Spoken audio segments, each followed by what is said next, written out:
truth. I no longer hide how I feel. I mean, when I tell my stories outside, I tell more personal stories aside this one I've said here. But when I tell my stories outside, people wonder how it's easy to say. People wonder, how do you get the strength to even help people? You Equally. understand? So telling Yeah. my truth has helped me. And I think that looking at myself, in 2020, 2023 to what I am now, I am flabbergasted because I wouldn't have thought that it would have been possible. You understand? So I think I've Alhamdulillah. learned to speak Yeah. out more and just be myself. Alhamdulillah for that. Yeah. Thank you. Alhamdulillah. Alhamdulillah. Thank you. So, um, why do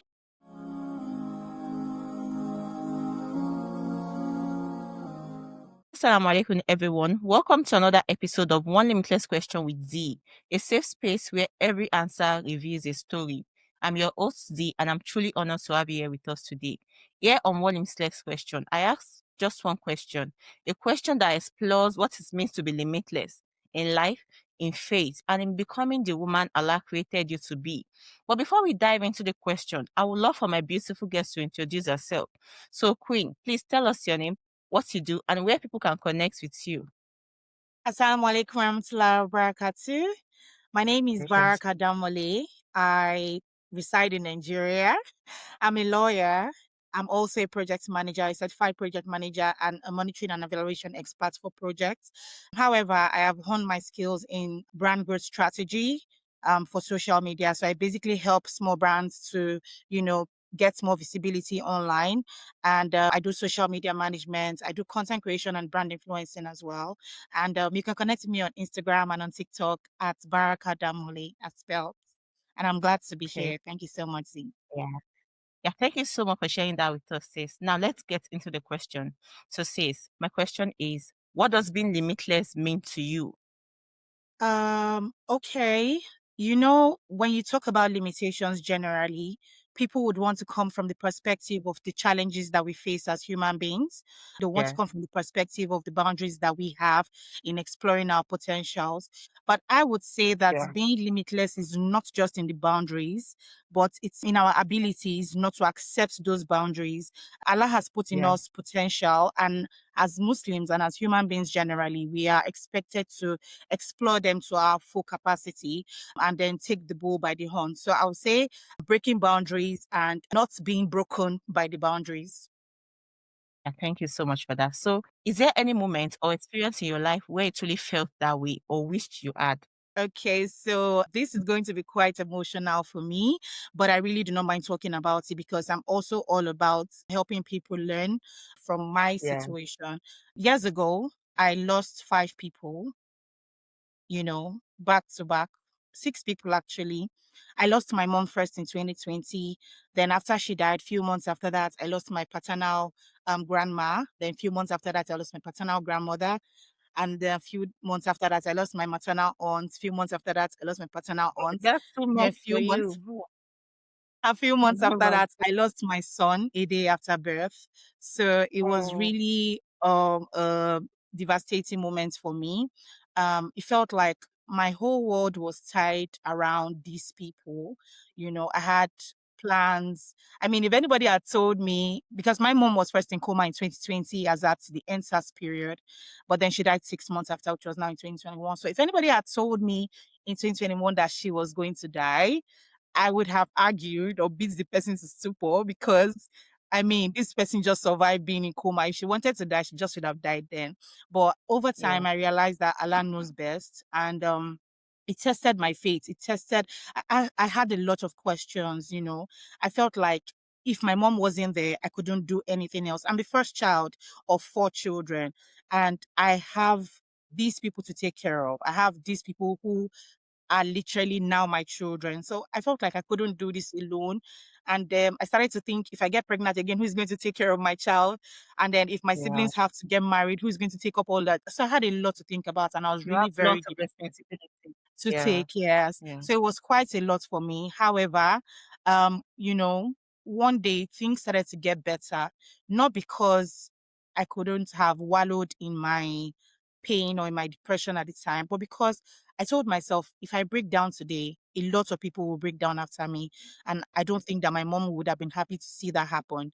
And then I got a lot of other opportunities that came after all of these deaths happened. So it was more like Allah had taken these people, but He had compensated me in other ways. I mean, I still, cry over these losses even till this moment. It's been three Of course. years that I've Yeah, of experienced, or course. 2 years. Yeah, But then I have taken myself up and I've decided to make meaning of life. And I really want my siblings to see that, oh, okay, they have a role model. Even if there's no mother, there's still a mother that they can look up to. So that exactly. was basically my experience. You are so strong, sis. And I pray on my say Allah grant them all a Jannah Firdaus. You're so strong. I wish I can give you a tight hug right now. Okay. Oh my God. Oh, thank you, sis. Do you Thank not you. believe that being limitless requires letting go of fear and trusting Allah more deeply? Yes, I do believe, because knowing that Allah is Al Qadir, is the all powerful, um, you Yeah, know, is tawakkul itself. I mean, yeah, why do you want yeah, to trust Allah and not trust His process? So you find yeah, people say, I believe in Allah, I know that He's in control, but do you actually trust Allah's yeah, process? So I believe yeah. that if you trust Allah, then you should, also acknowledge the fact that He's there and let Him handle things and know that He's in control. So yes, I do believe. No, no. So do you have any other experience that you can share with us? I mean, that situation where you feel that fear, but you trust Allah more than the fear itself. Okay, so I've seen Shege Pro Max in this life. So Oh my God. in I said you're a strong woman. in 2020 in 2022, I relocated from Lagos to go work in Abuja. And at the time, Okay, I was working in Abuja, but I was living in boundaries of Abuja and Nasarawa. There's a place they call okay. Nyanya, so I was living there. This particular day, I was supposed to, catch my bus back to Lagos for the December break, and then I was stabbed. So I Oh, lost oh this finger. I can no longer use this finger, right? my God. And I used to be a very good writer. Like, had been writing since I was 10 years. I would go for programs and they needed a scribe. They would just say, oh, let Barakah do it. She can write well. So I write in a sheet before I now transfer into my laptop and type. So I enjoyed it that much, you know. But when I was stabbed, I started to think that doesn't mean I will totally lose this skill. Doesn't mean that I won't be able to write anymore. And I was even pregnant. The child I eventually lost, I was pregnant with that child. So my first comfort was that Allah still made me have that child. I was still grateful because he could have died there. I lost a Yeah, lot of blood yeah, and all of that. yeah. So that was my first comfort and my experience with the fact that Allah is actually in control. And then my second experience there on this same issue was that even after I was stabbed, I started to get opportunities to start repertorying for international organizations, local organizations. And I was worried. I mean, I do not have a good finger. This is like a major finger in my writing. But Yeah, of then, course. initially I used to write and then type. But now I just go straight to typing. I type very fast. And in this whole drama, I started to, now I can type, listen to you at the same time, chat with my friends, and I'm getting every detail from the facilitator word after word without missing anything. I don't go back to their slides or anything. I type in word for word. So again, Allah takes something from you and then He compensates you in manifold. With something. Yeah, alhamdulillah. And I appreciate the fact that you do not let any of those obstacles limit you, like Yes, keep you stuck. absolutely. Yeah. Absolutely. Oh, I honestly, thank you, sis. Thank you. Okay, so sometimes being limitless requires outgrowing people and places that keeps you small. So how do Yeah. you handle that part of the journey? Okay, so this is one thing that we actually have challenges with in life, Yeah. because you have a friend, Hmm. people are sort of stuck up to the fact that we have to be loyal to the end. You Yeah, understand? they don't want to But let over go. time, Yeah. I've grown to learn that it's okay to outgrow places. It's okay to Yeah. outgrow friends. I have Hmm. another experience, but I really wouldn't like to share that right here. But I was in a Okay. situation where I had to move from a place to another place Hmm. because the place where I was no longer served me. And Serve now you. I Yeah. had to move to a place where I had more peace. I could be myself, I could break my obstacles, and Of that course. was that. So For me, the way I handle situations like this is I don't believe in gas goes, fight friend tomorrow. No. And I also believe that friends are actually an important aspect of our lives. However, Yes, it's also important to know that as you grow in life, there's every tendency that these people that you've called your friends over time would actually drop along the way. There's the Yoruba adage that says 20 friends cannot play for 20 years. And I still exactly. have friends that I play with. I mean, I have this friend, we've been friends for 30 years. And we're still friends to Mm, this moment. I have friends that we've just been friends exactly. for 5 years and they've served their 5 years and they've moved on. You understand? I Exactly. also have people that Yes. I was their friend, but they've moved to bigger places and I do not take it personally. You understand? So Yeah. I believe that if you think that, oh, you have this friend who is not, you're not getting the mutual friendship from this person, the person is not serving you, it's okay to drop them. If you have a friend who does not support your dream, who see is giving you some shabbish attitude, you can always drop them. If you have friends that, you know, actually do not have goals that align with yours anymore, you can actually drop them. You will meet new people along the way. You will connect with new people along the way. So it's okay to actually outgrow people and places. So how do you think we can do that without being disrespectful and without any bad blood?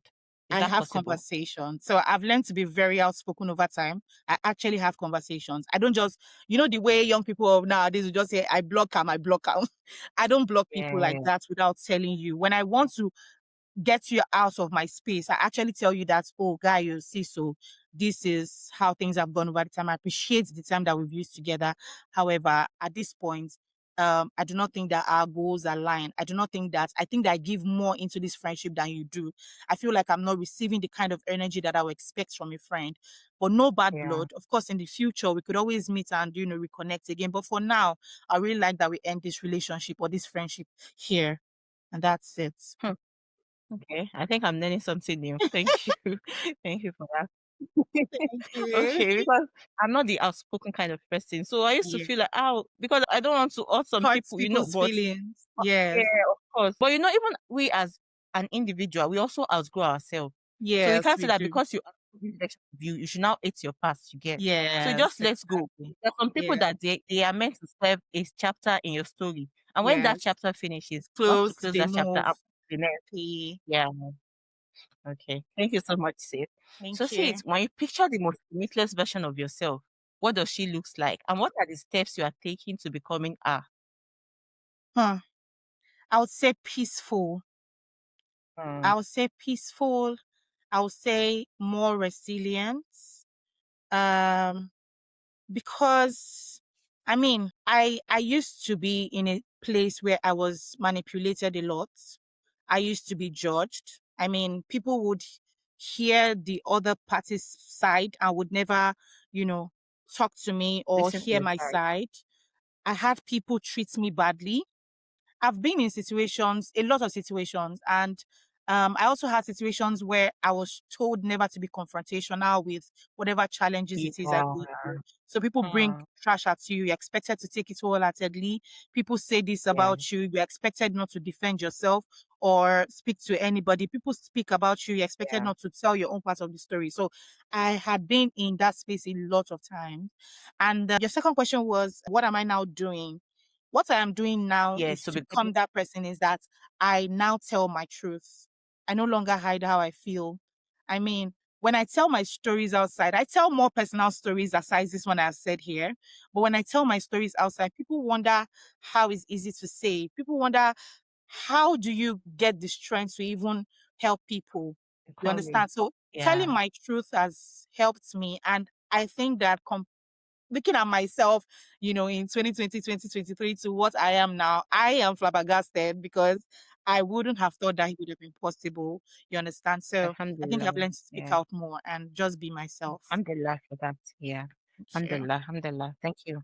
So, um, why do you think it is important for we as women to always remind ourselves that we are limitless? Mm. So the world has sort of put women in a box. They have made us feel like our limitations outweigh our capabilities. Yeah. Our So first potential. things Yeah. first, yes, our potential. So first thing is that I would say that we need to empower ourselves and put ourselves in a place where our abilities now speak louder than our limitations. I know that, yes, Yeah. we are women, we are delicate, we are this, we are that. There's a lot to say. But at the same time, there are women breaking grounds around the country. There are women who are doing amazing things Exactly. around the country. You Exactly. understand? And A lot of women yeah. are, would say that they are limited by their finances. But let me tell you, before I started content creation, I was on zero. Uh-huh. Alhamdulillah, to the glory of God. In 2025, Alhamdulillah. I knew what I was able to make out of content creation, which I wasn't even Yeah. making from 5. So Yeah. start. When I And started, you're I not was, even I was, yeah, and you're still doing it respectfully in line with Dean. It's not like you are showing your yes, skin or anything. outside. You understand? You can do what Yeah. you want to do. I made a content recently where I was saying this was the Android phone that I started with. See? This phone served me one content that I did not like. But when I made that content, I knew the number of people that responded and told me that, this content is your thing now, just continue. And that was how I started. And now from my Exactly. 8K followers, I'm already literally on 12K followers. And See? another thing I do is that I share my growth. I don't hoard it. I don't make people feel like, I just woke up one day and became a star. I make people go through my Yeah. process and see that I also struggled. I am still struggling. I Yeah. mean, like even the thought of losing my son alone. You know when they say this in Yoruba, and if you just one mother, you won't cry over a child. When I think about it, I'm Yeah. like, I've actually lost a child, but I don't let it break me. You understand? I passed where my son was buried and I just, burst out crying. But I still go back to the corner of my room, pray to Allah, gather strength, and still shoot my content or go to court or, do my thing, manage projects, volunteer for organizations and stuff like that. So do not let anything hold you back. Don't let people will say hold you back. If you allow what people will Yeah. say hold you back, you will not do. You will just be there while others are growing. So please break your boundaries, whatever it is. Pray to Allah, get your strength from wherever it's supposed to be gotten, and then move on. Exactly. That's my point because I feel like as women, we are the one even enabling all this limitation Yes, yes, ourselves we are. because we don't even want to move out of our comfort zone. Comfort We just want to zone. stay there, and Yes. that will not get us anywhere. Like me now, I'm not any Kobe, but I just Yeah. feel more comfortable covering my face online, Covering. and Yes. I'm still doing You're what still I doing like, what what you're I know. doing. But Exactly. there's some people they feel like I am an hijabi, I am a Nicobbite, I cannot do this, I cannot do that. There are lots of sisters making money online, even Yes. aside online, do something for Mm-hmm. yourself because when you start wearing hijab, when they start calling Yeah. you Eleya, they feel like you are an Yes. Eleya, you're staying Yes. home, And then it doing already nothing. gives you this mindset that, oh, that's the space you belong Yeah. And you keep saying that you're praying to Allah for Barakah or something, when you're but not what is taking your that thing next that Allah step. is going to put Yeah. Barakah in? You're There is very nothing. right. So you have to tie your camel first before Allah can Absolutely. protect it for Bless your you. put his barakah in what you've Yeah. done. Exactly. Exactly. Thank you so much, sis. It's my So, what is pleasure. that advice? Okay, before we round up our session today, because we are almost done. Okay. So, what is that? Please, I need you to add. What is that advice you're going to give that sister that is watching us right now? Who is still scared to be limited, scared to start, scared to speak up? What is that advice you're going to give them, please? Cease to cease. Talk to Yeah. yourself. First things first, have a conversation with yourself. A very Mhm. true conversation with yourself. One problem Yeah. that people have is that they stay in denial. They don't want to believe Yeah. that they are being limited. But have a conversation with yourself. Ask yourself, where I am today, is this where I was 3 years ago? Are Have you I okay moved? with where you are? To what extent have I moved? What can I Mhm. do better? How can I be a better Mhm. person? When you have that Mhm. conversation with yourself, then number two is that you have to start to make yourself a better person. So you Yeah. cannot be talking bad about people and then think that you're a good person. You understand? So you have to correct the hitches because by the time you progress in life and stick to your bad habits, people will no longer look at your progress. People will look at the fact that you had some bad habit that you never worked on. So work on yourself emotionally, mentally, physically, look good, look hot, do what you can to make yourself look good and be in the right state of mind. Then start to take steps that will build you. Oh, you like to talk, cho, cho, cho, cho, cho. Start a podcast. Hey, You like to write an ebook. I've authored yeah. 3 ebooks in 3 years. So I celebrate my birthday in March every year. So every year I write a book. Mhm. A book. And, Yeah. I just channeled most of the skills that I have learned over time into money making machine. That's it. I Okay. mean, And you if are you have making a that good money at the comfort of you can make your comfort money of from your anywhere. home, at the comfort of your home. I mean, you could, say, oh, I'm a writer, but you don't want to write because you feel like you're not a good writer. If you know you're a writer, then write it. If you're not a good writer, Who then don't cares? write. Who You cares? Just understand? start Don't from stop somewhere. doubting Yeah. yourself. So channel all of this energy into things that can make money. Get a mentor. If you know somebody who is good in a particular niche that you want to explore, meet this person, have conversations, let them hold your hands and take you through. There are a lot of mentors who do not even ask for exorbitant fees that you can, Yeah. meet, and then they will guide you through whatever niche it is. Then the next thing is that you should also learn skills, learn new skills. There are a lot of tech things happening now that you can use. You can use AI to do a lot of things. Eh, I do See, animation. You can use animation to create storybooks. Without, okay, you don't want see, to show your face. You can use voiceovers. You can you even don't use even have any AIs to excuse, develop honestly. You don't voiceovers. have excuse. Do There's you no excuse. understand? Yeah. Yes. So there are a lot that you Yeah. can do. Like instead of the energy that you use in bringing down yourself, bringing down your self-worth, channel it Mhm, into mhm. making someone out of yourself and then making something out of that someone. You understand? So Yeah. these are things Yeah. that I think would help our fellow queens. And I think that it's really important that you do not take it lightly. I mean, the Yeah. world is moving so fast. You don't want to look back Very. and say, oh, I wish I did this. I wish I did that. And you would evolve in life. You have children who you want to progress. You will not want them to be like you of yesterday. You want them to be better than what you are today. So if you don't develop yourself to that point, how do you want your children to evolve as well? So that's Oh, it. yeah, me, I don't know. Yeah. Thank you so much, sis. Honestly, I really, Yeah, really enjoyed my session with you today. So thank you so absolutely. much for sharing your art with us today, Queen. I Thank pray you Almighty very Allah much. continue to guide you, strengthen you, and Allahumma. reward you for your honesty and Allahumma. courage. And thank you to everyone listening. This is another gentle reminder that becoming limitless is not about having it all figured out. It's about continuing to grow into the woman Allah created you to be. To So be. if this episode resonated with you, please share your thoughts in the comments and don't forget to like, share, and subscribe if you haven't. You can also follow us on all social media at One Limitless Question with Z. And if you would love to be my guest on this podcast, kindly fill the form in the description or send a DM on Instagram. Until next time, inshallah, don't forget to always look good, smell good, feel good, and be limitless with Allah. Assalamu alaikum. Wa Peace alaikum out. salam. Thank Thank you you so much. very much.